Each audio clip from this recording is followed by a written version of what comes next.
Ian, now tell us about your take on COP28. There's so much to go through. Bowen giving us a welcome to country. We've got a call for nuclear energy. We've got the Sheikh Jabur saying we've got to have more oil. Tell us your take on COP28, Ian.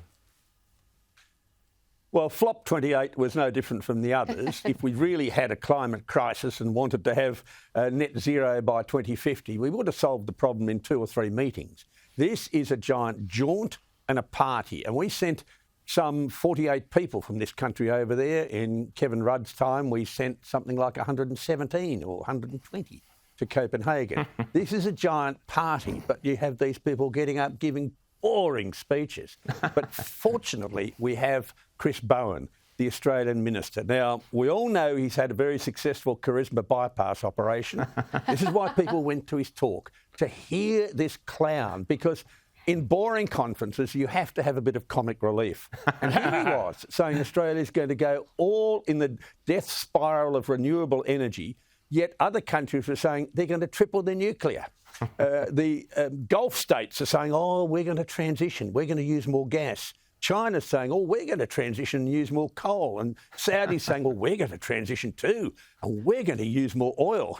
And this is not a conference about climate. It's a conference about energy. We have a crisis of energy, and the world has realised it. And as soon as the Germans got back home, what happened? They slashed 45 billion off the climate budget and put it into defence. They put it where it was useful. The Germans have realised they can't run their country on sea breezes and sunbeams. They've realised they need nuclear, they need coal, they need gas. So we're going the exact opposite direction. So people went to Bowen's talk just to have a great laugh.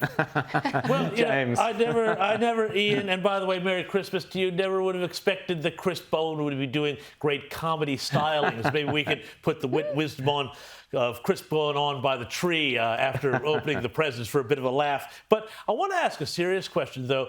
When that COP28 or Flop 28, as you so aptly put it, was wrapping up, here in New South Wales, we were being told on a reasonably warm day, don't turn on your air conditioner, don't run the clothes dryer, don't run your dishwasher, for God's sake. You can still charge your electric car.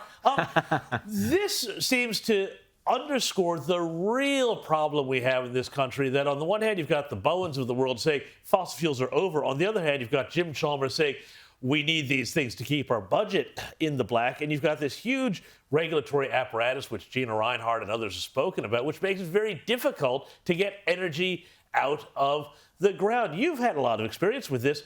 How is it that the government can be, saying that they need this for the budget, but then trying to keep it in the ground? It seems like the height of hypocrisy to me, Ian Plimer.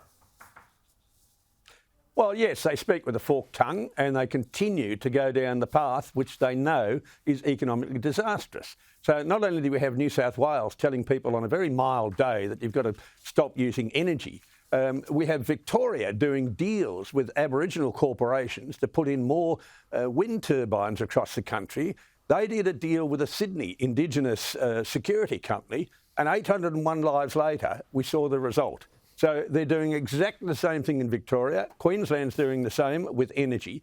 We have an energy crisis in Australia. We also have a crisis of common sense, and we also have a crisis of good leadership. So this is just continuing the story. And I think ultimately we have to have a change of government and someone coming in like Alexander the Great with a sword, just cutting the knot. Liz. Ian, what do you put this government's reluctance to do anything about nuclear? Like, what do you put it down to? Obviously, they say, oh, it's because it's too expensive, the upfront costs, it's pie in the sky. I think Bowen once described it as, a pipe dream wrapped in a unicorn, etc. and so on. We know the excuses that they give us for maintaining the moratorium, etc. and so on. We know them to be untrue.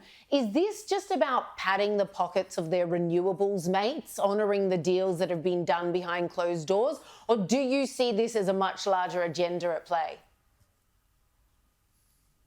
Well, there's a number of agendas here. The left likes to frighten people. That's their mechanism of gaining power. And you can't see radiation, nor can you see carbon dioxide, nor can you see viruses and bacteria. So these are wonderful mechanisms of frightening the people and controlling the people. We've had nuclear power in this country for more than 60 years. Yes, it's a small amount we generate, and if anyone has ever had cancer and you're anti-nuclear, you are a hypocrite, because we generate medical isotopes at Lucas Heights in Sydney. We're now onto our second large reactor there. That produces 20 megawatts of power. We have the skills, we have the people, we're already a nuclear nation. So what we're hearing is absolute codswallop. Now, you hit on a very important point. One of the big investors in the renewables industry, or I call it the ruinables industry, are the super funds run by the unions. Now, the Labor Party is not a political party. It's actually the wing of the unions. It's the political wing of the unions, and they're just looking after their mates, as Labor has always done. So their reasons for objecting to nuclear are financial. Many, many countries in the world have nuclear and are very, very successful in producing cheap, reliable power. Even countries with a number of Greens and socialist countries have nuclear. So Labor is in it, not for political reasons, but purely to look after their mates in the unions. And that, to me, is an absolute disgrace.